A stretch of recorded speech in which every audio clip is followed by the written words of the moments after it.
శ్రీ మహావిష్ణువు దశావతారాల్లో 6వది పరశురామ అవతారం. శ్రీరామనవమి, శ్రీకృష్ణాష్టమి, నృసింహ జయంతి, వామన జయంతి మాదిరిగానే పరశురామ జయంతి కూడా ఖ్యాతి చెందింది. శ్రీకృష్ణుల కన్నా ముందుగా భార్గవరామునిగా అవతరించి లోకల్లో ధర్మరక్షణ, లోక కళ్యాణం చేసిన భగవంతుడు ఆయన. భృగువంశంలో జన్మించినందున భార్గవరాముడుగాను, చేతిలో గండ్రగొడ్డలిని ధరించినందున పరశురాముడుగా పేరు పొందాడు. వైశాఖ శుక్ల తృతీయ నాడు జమదగ్ని రేణుకలకు జన్మించాడు. ధర్మావతార మూర్తి అయిన పరశురాముడు శివభక్తుడై ఆ మహాదేవుని దగ్గర ధనుర్విద్యను నేర్చాడు.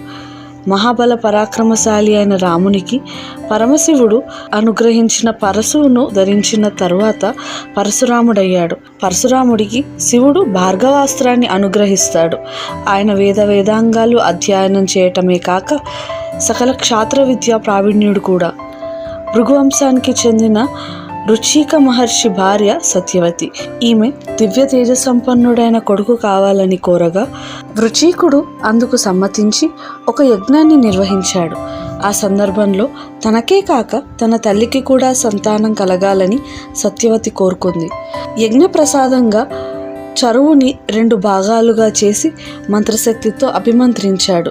ఒక దానిలో క్షత్రియ తేజస్సును నిహితం చేసి దానిని సత్యవతి తల్లిని ఆరగింపు చేయమని, మరో దానిలో బ్రహ్మ తేజస్సును అభిమంత్రించి భార్య సత్యవతికి ఆరగించమని చెప్పాడు. కానీ ఆ 2 ప్రసాద భాగాలు తారుమారయ్యాయి. క్షాత్రతేజం ఉన్న ప్రసాదం సత్యవతి ఆరగించింది. బ్రహ్మతేజస్సు నిండిన చరువును సత్యవతి తల్లి ఆరగించింది. విషయం తెలిసిన వృషికుడు వీటి ఫలితంగా తమకు క్షాత్ర తేజస్సు ఉన్నవాడు జన్మిస్తాడని, సత్యవతి తల్లికి బ్రహ్మర్షి కాగల పుత్రుడు కలుగుతాడని చెప్పాడు. వెంటనే సత్యవతి తమకు బ్రహ్మ తేజస్వి కలగాలని కోరగా ఒక తరం తర్వాత క్షాత్రవీరత్వం ఉన్నవాడు కలిగేలా తరం దూరాన్ని ఏర్పాటు చేయగలిగాడు. అప్పుడు సత్యవతికి కలిగిన సంతానమే జమదగ్ని మహర్షి. ఆయనకు పుత్రుడు పరశురాముడు. సత్యవతి పుత్రుడు బ్రహ్మర్షి అయినా పౌత్రునకు క్షత్రియత్వం తప్పలేదు.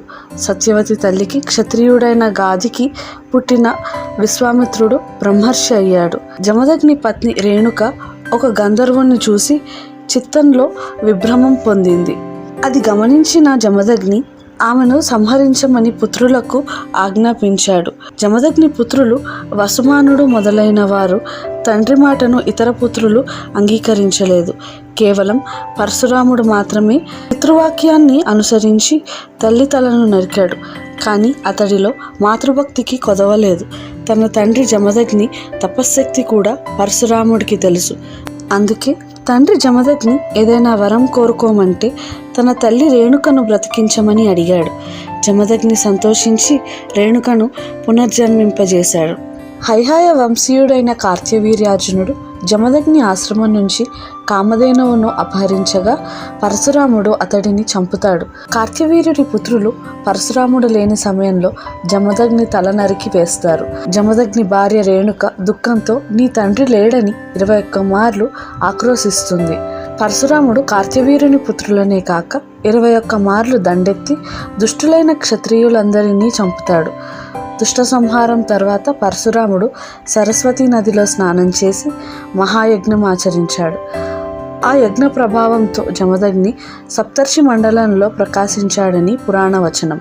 నిరంకుశ హింసా ప్రవృత్తి ఉన్న పాలక శక్తి సాత్విక మేధాశక్తిని బాధిస్తున్నప్పుడు బ్రహ్మ క్షత్రియ శక్తులు ఒకే శక్తిగా అవతరించి ధర్మరక్షణ చేస్తాయని ఈ పరశురామ అవతార తత్వం చెబుతోంది. ఇదం బ్రహ్మం ఇదం క్షాత్రం అన్నట్లు రెండింటిని సాధించినవాడు పరశురాముడు. ప్రపంచంలోని భూభాగాన్ని అంతా దానం చేసి తన తల్లి జ్ఞాపకార్థం ఇకపై యుద్ధాలు చేయనని తన గండ్రగొడ్డలిని సముద్రంలోకి విసిరేశాడు పరశురాముడు. ఆ ఆయుధం మీద గౌరవం కొద్దీ సముద్రుడు వెనక్కి తగ్గి విడిచిపెట్టిన భూభాగాన్ని పరశురామ క్షేత్రం అని అంటారు. భారతదేశంలోని పశ్చిమ తీర ప్రాంతమైన గోవా నుంచి కన్యాకుమారి వరకు ఉన్న భూభాగాన్ని పరశురామ క్షేత్రం అంటారు.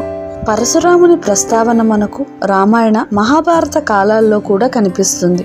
శ్రీరాముడు శివధనుస్సు విరిచినందుకు పరశురాముడు కోపించి రామునిపై యుద్ధానికి సిద్ధపడ్డాడు.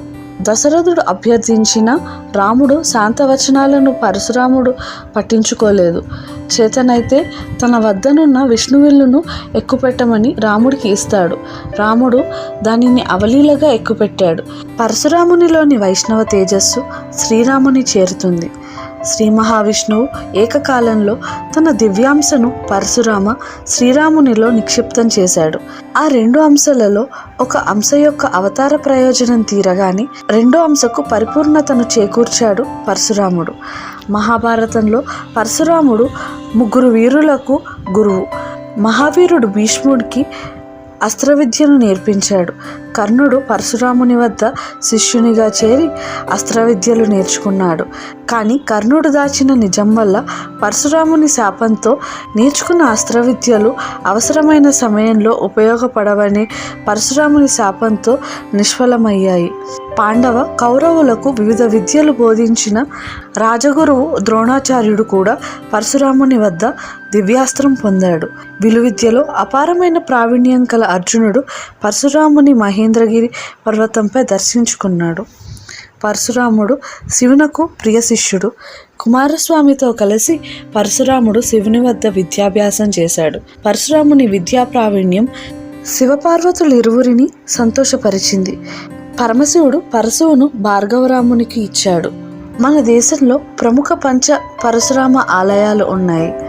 అవి మహారాష్ట్రలోని వశిష్ఠ నది తీరంలో చిప్లున్ వద్ద ఉన్న పరశురామ ఆలయం, రాజస్థాన్లోని ఆరావళి పర్వత శ్రేణుల వద్ద ఉన్న సిరోహి పట్టణానికి దగ్గరలో పరశురామ ఆలయం, కేరళలోని తిరువల్లం శ్రీ పరశురామ స్వామి ఆలయం, హిమాచల్ ప్రదేశ్లోని సిర్మౌర్ జిల్లా నహౌన్లో ఒక పరశురామ ఆలయం, అరుణాచల్ ప్రదేశ్లోని బ్రహ్మపుత్ర పరివాహక ప్రాంతంలో లోహిత్ నది వద్ద శ్రీ పరశురామ కుండ్ ఆలయం ఉంది. ఇంకా కార్తవీర్యార్జుని కుమారులు జమదగ్ని తలను నరికినప్పుడు పరశురాముడు తన తండ్రి తలను క్షత్రియ రక్తంతో ముంచి తర్పణ కావిస్తాడు. ఆ ప్రాంతమే ఇప్పటి కురుక్షేత్రం. ఇక్కడ ఒక పరశురామ ఆలయం ఉంది. మధ్యప్రదేశ్లోని జన్పావ్ను పరశురామ జన్మస్థలంగా భావిస్తారు. ఇక్కడ పరశురామ జన్మక్షేత్రం ఉంది. హిమాచల్ ప్రదేశ్లోని నిర్మాండ్లో పరశురామ కోటి ఆలయం ఉంది.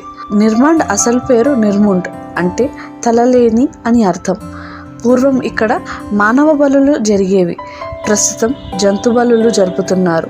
మహారాష్ట్రలోని మధురగఢ్లో పురాతన రేణుకామాత మందిరం ఉంది. దీనిని మధుర రాజులు నిర్మించారు. శక్తిపీఠంగా దీన్ని భావిస్తారు. రాజస్థాన్లోని కోట్రాలో పరశురామ గుహాలయం ఒకటి ఉంది. మహారాష్ట్రలోని నాసిక్కు 30 కిలోమీటర్ల దూరంలో ఉన్న త్రయంబక్లో ఒక పరశురామ ఆలయం ఉంది. తమిళనాడులోని తిరువన్నామలై జిల్లా పడవేడులో రేణుకాంబల్ ఆలయం ఉంది. ఇది శక్తిపీఠంగా కొనియాడబడుతోంది. ఇక్కడ రేణుకాంబ తలతో మాత్రమే ఉంటుంది. వెనుక రేణుకామాత పెద్ద విగ్రహం ఉంటుంది. ఇక్కడ రేణుకామాత సింహం మీద కాక ఎద్దు మీద కూర్చొని ఉంటుంది. ఇక్కడ అమ్మవారి కుంకుమను కాక మట్టిని ప్రసాదంగా ఇవ్వటం విశేషం. పరశురామ జయంతి నాడు భద్రాచలం తదితర వైష్ణవ ఆలయాల్లో పరశురామ అలంకారాలు, పూజలు చేస్తారు. కార్యదీక్షకు, ధర్మనిష్టకు పరశురాముడు గొప్ప ఉదాహరణ. ఈ వీడియో మీకు నచ్చితే లైక్ చేయండి, షేర్ చేయండి. ఇంకా మరిన్ని ఆసక్తికరమైన వీడియోల కోసం మా ఛానల్ను సబ్స్క్రైబ్ చేయండి.